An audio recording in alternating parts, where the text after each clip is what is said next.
Aí pessoal, barulho na suspensão. Foi trocado bucha, tudo do carro outro dia. E no salão, aqui ó, tá vendo aqui? Ele soltou aqui ó.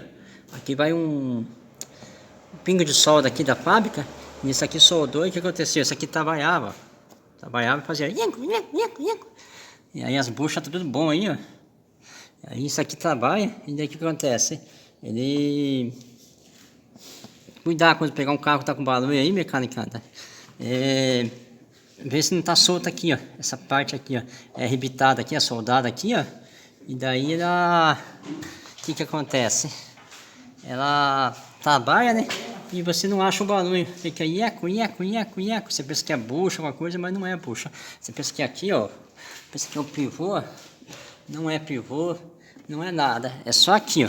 Soltou aqui, ó. Soltou a latarinha do carro. Isso aí, pessoal. Um abraço. Tchau, tchau.